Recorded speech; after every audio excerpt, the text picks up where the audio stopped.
అక్కడ కోటరీ అయితే ఇక్కడ స్టేచర్. తెలంగాణలో స్టేచర్ గోల 1000 వాల బాంబులా రీసౌండ్ ఇస్తోంది. రాష్ట్రమంతటా ఈ స్టేచర్ స్ట్రెచర్ పైన చర్చ జరుగుతోంది. కాంగ్రెస్ బీఆర్ఎస్ మధ్య ఈ ఫైట్ మరింత ముదిరింది. కేసీఆర్ పై సీఎం రేవంత్ రెడ్డి చేసిన వ్యాఖ్యని బీఆర్ఎస్ తీవ్రంగా తప్పుపట్టింది. రేవంత్ రెడ్డిపై తిట్ల దండకాన్ని అందుకుంది.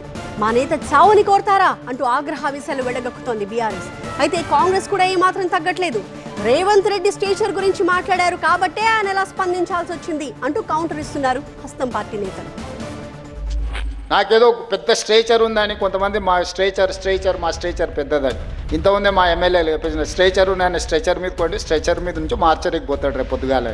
ముఖ్యమంత్రి మాట్లాడిన ఈ మాటలపై బీఆర్ఎస్ భగ్గుమంది. రేవంత్ రెడ్డి స్ట్రేచర్ లేకుండా పేమెంట్ కోటాలో పదవి పొందారని విమర్శించింది. రేవంత్ రెడ్డి పదవి ఉందన్న అహంకారంతో కేసీఆర్ మార్చురీకి వెళ్తారంటూ మాట్లాడుతున్నారని ఆగ్రహం వ్యక్తం చేశారు గులాబీ పార్టీ నేతలు కేటీఆర్, హరీష్ రావు. ప్రతిపక్ష నేత చావును కోరుకున్న ముఖ్యమంత్రి ఉమ్మడి ఆంధ్రప్రదేశ్ చరిత్రలో ఎవరూ లేరన్నారు బీఆర్ఎస్ ఎమ్మెల్యేలు. ప్రప్రథంగా తెలంగాణ రాష్ట్రంలో ఇలాంటి ముఖ్యమంత్రినా మేము ఎన్నుకున్నాము అనే భావన ఈరోజు తెలంగాణ ప్రజలలో మాకు వచ్చిన ఫీడ్బ్యాక్. ఈరోజు చంద్రబాబు నాయుడు ఉన్నా కూడా ఎంతో గౌరవంగా ఉన్న వాళ్ళు ప్రతిపక్ష నాయకుల మీద చాలా ప్రేమ ఆప్యాయతలతో పాలసీ మ్యాటర్గా మాట్లాడి సభ యొక్క హుందాతనాన్ని పెంచింది ఈరోజు తెలంగాణ ప్రభుత్వం, తెలంగాణ రాష్ట్రంలో. వారి యొక్క పరిపాలన యొక్క వైఫల్యాలని కప్పిపుచ్చుకోవడానికి, వారి యొక్క అసమర్థతని కప్పిపుచ్చుకోవడానికి, వారి చేతగానితనాన్ని కప్పిపుచ్చుకోవడానికి ఈ రకమైన భాష వాడుతూ మరి ప్రజలకి ఏ రకమైన సంకేతం ఇస్తున్నాం మనం స్పష్టంగా వస్తూ ఉన్నాం. ఇటు చావును కోరుకుంటూ ఉంటాడు, అటు దేవుళ్ళ మీద ఒకటి తింటూ ఉంటాడు.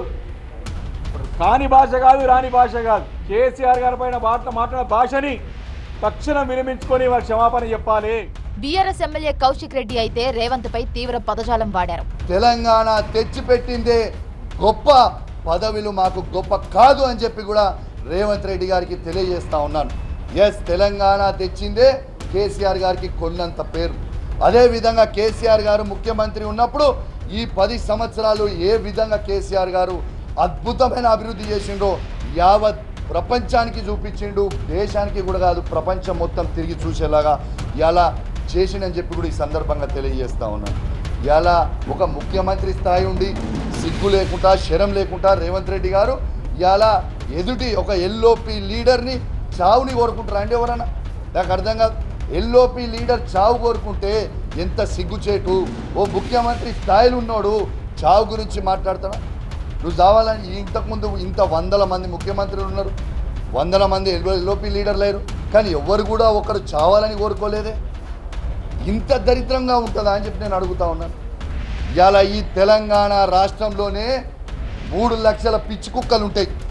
ఆ పిచ్చి కుక్కలకు అధ్యక్షుడే అని చెప్పి ఈ సందర్భంగా మీకు తెలియజేస్తా ఉన్నాను. బీఆర్ఎస్ నేతల వ్యాఖ్యలకు కౌంటర్ ఇచ్చారు కాంగ్రెస్ ఎమ్మెల్యేలు. స్ట్రేచర్ అనేది ప్రజలే ఇస్తారని గులాబీ నేతలపై సెటైర్లు వేశారు ఆది శ్రీనివాస్. బాద్షా సినిమాలో బ్రహ్మానందం గారు ఊహాలోకంలో తేలిపోతారు.